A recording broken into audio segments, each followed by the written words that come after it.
Okay, we're going to go ahead and begin our final statements. We're going to start on the opposite end of the podium. So Mary Kay, you'll be first, and we'll come over to the left. Oh, okay.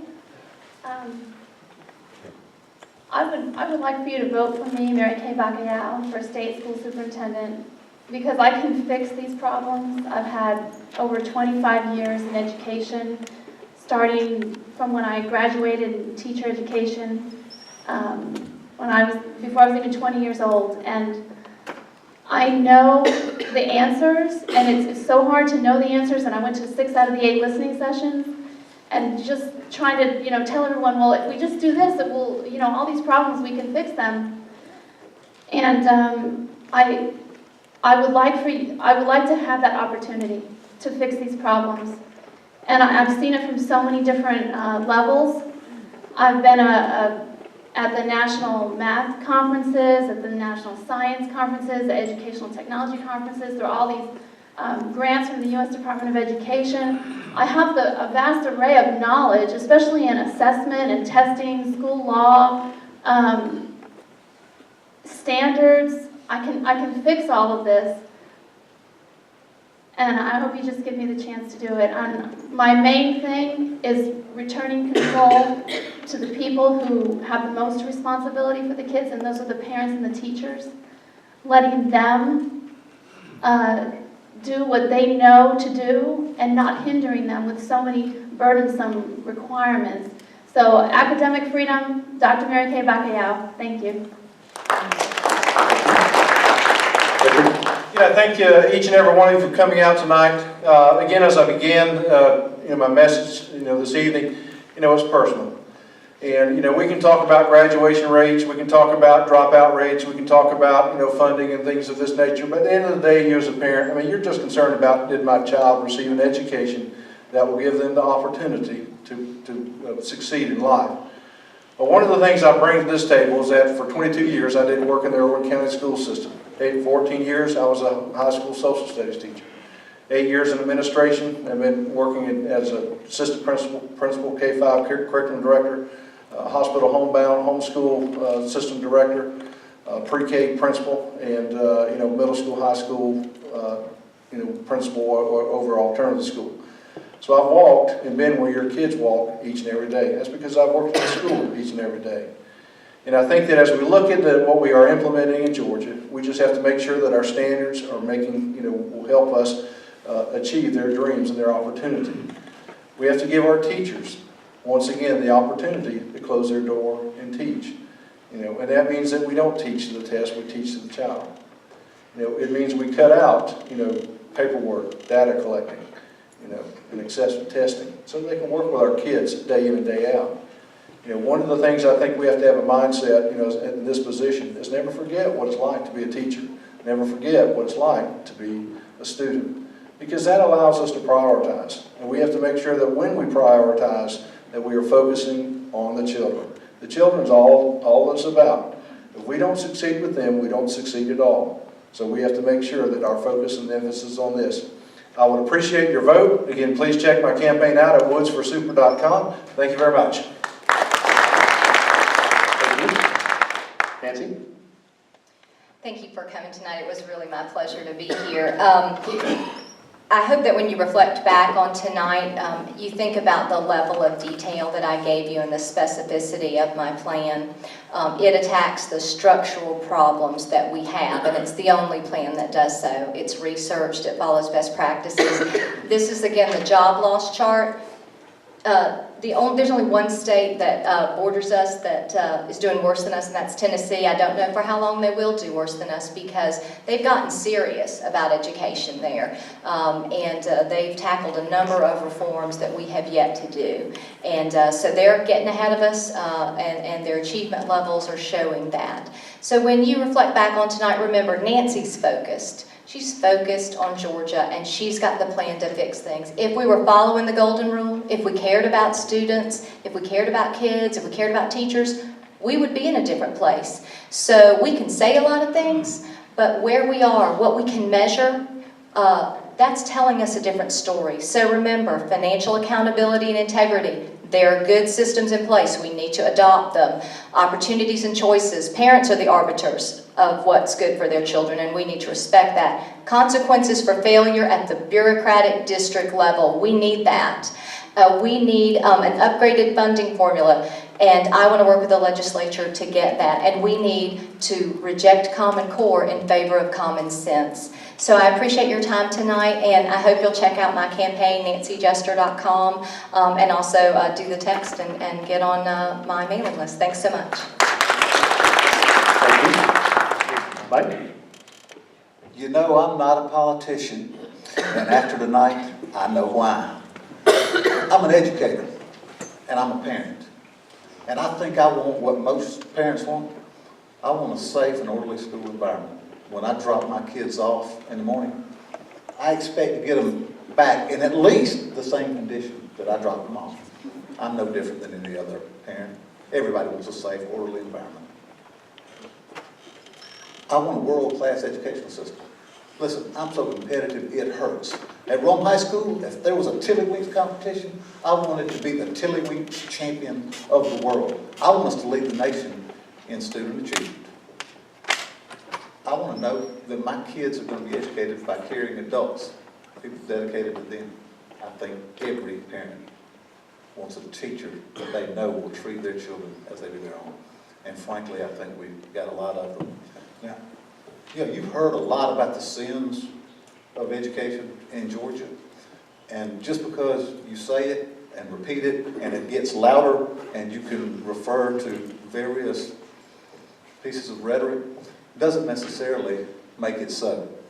I can tell you some metrics, concrete metrics, where Georgia is doing a good job.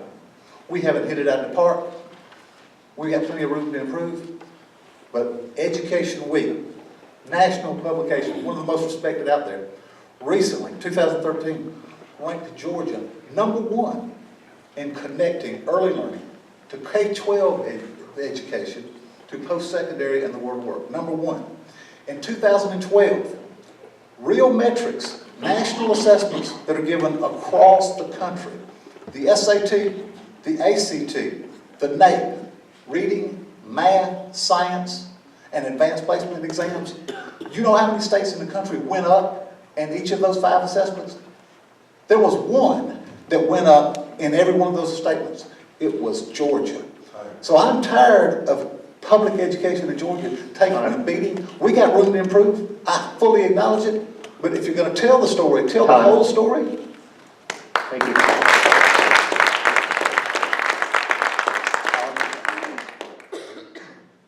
When in the course of human events, that's probably the most famous few words, probably the most famous document in the United States, the Declaration of Independence. Very few people or events can change history. There are a lot of history makers in the world. Abraham Lincoln was one. George Washington, Benjamin Franklin, Thomas Jefferson, they were history makers because they signed this document. Button Gwinnett, Lyman Hall, George Walton, they signed the bottom of the Declaration of Independence to declare ourselves free. That was an event-changing, history-making thing that happened. So there's very few things that change the course of history. Ladies and gentlemen, on May 20th and then November 7th, I believe, you can change history in the state of Georgia. You can elect someone who can reinvent education because he knows education. He's been around the block.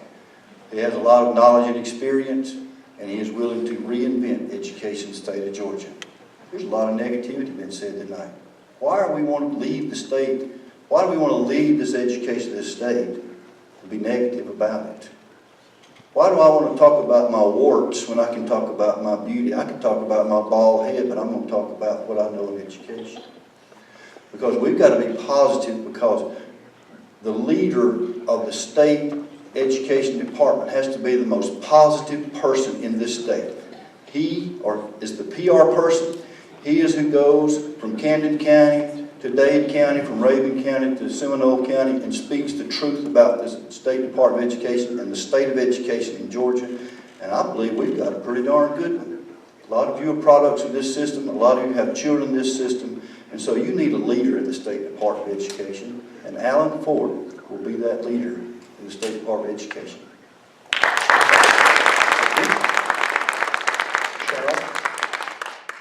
Thank you. You know, when I go to vote for a candidate myself, I always think it's a job interview, so I always want to look at their resume and ask them lots of questions, which you've done tonight.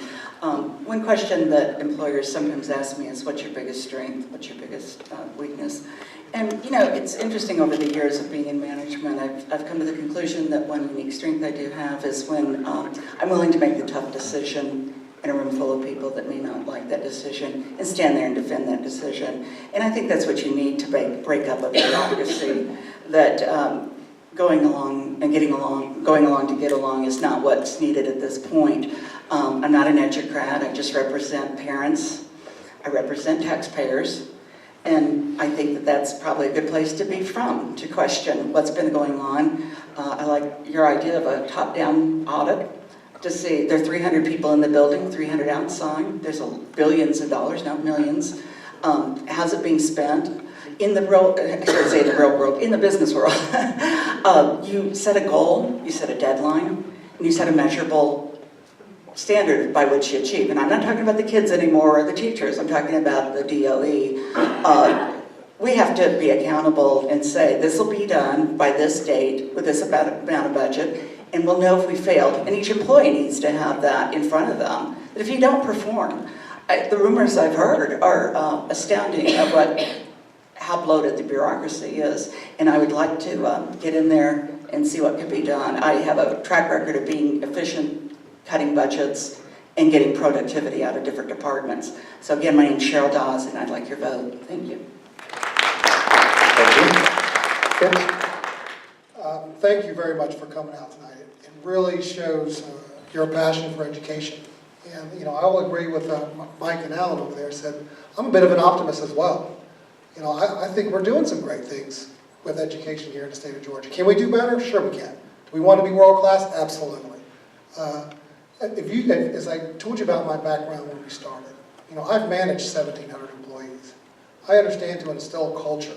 And I think when we talk about the DOE, we want to improve, and we want to make sure that the culture of the DOE is service.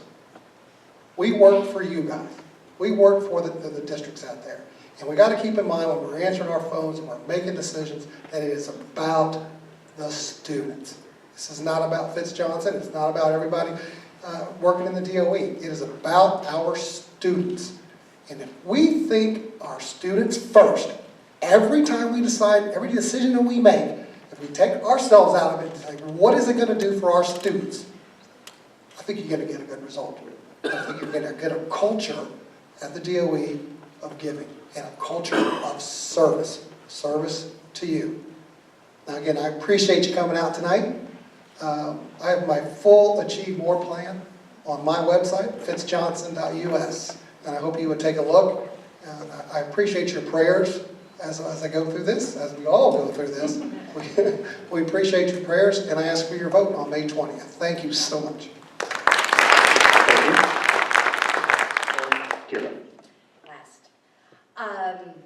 We've had a lot of answers as how to improve education in Georgia, but what we haven't really focused on again is what the purpose of public education in Georgia is. No one's really articulated that tonight, except for me. It's to graduate self-sufficient, independent individuals who can compete in the American marketplace and in the world marketplace. And we have to make sure that we are doing that by what's best for children. We need someone who can go in there, who knows the implication of legislation on schools directly. I'm the only one of these candidates who are still in the schools and understands what these laws are doing to our children and what these laws are doing to our communities. We have to be very, very wary of accepting any new legislation. And while we're doing that, the only question that we need to be asking while we are there is this what's best for children? And if the answer is, I'm not sure, or no, but it's over here, it's good for this group of people, then the answer is no, and we stop doing what we're doing. We have got to do what's best for children. We have to ask that question daily. We have to ask that question hourly. We have to look at the State Board of Education as not its own fiefdom, because it's not. We have to work with the governor, who is really the CEO of education. We have to work with the legislator, which is really the CFO of education. And then you have the state school superintendent who goes in there, and she is the one who makes sure that everybody plays nicely together and everybody holds hands and makes sure that they're all asking that same question. Is this in the best interest of Georgia's children? My name is Kira Willis. I'd appreciate your vote. You can check me out at kirawillis.com. Thank you all. Thank you all. If you would all please join me in a round of applause thanking the candidates who are here tonight. And also, thank you to all of you for coming out. Thank you for your interest in our forums. Thank you for your interest in education. We appreciate you being here. Our forum is concluded for the evening. Thank you. Again, I want to thank you for this opportunity. It means so much to be able to talk to all of you. You know, the campaign is bigger than any one person. It's about the future of our children. And I think as you decide which candidate you think is most appropriate to take the office of Georgia's next state school superintendent, I'd like to offer you this. You need someone who has been at the helm, been in elected office, who's taken the oath and had to abide by the Constitution, abide by the rules, and do their best to implement conservative values. It's enough to just talk about it. But what have you done to make sure the conservative principles are enacted in your positions that you've been in before, as well as a genuine understanding and love for what goes on in the classroom? At 24 years old, my wife and I started a youth leadership organization in our high schools, dedicated solely to helping people graduate, helping young people graduate who might not have otherwise. For the last decade, that has been our life.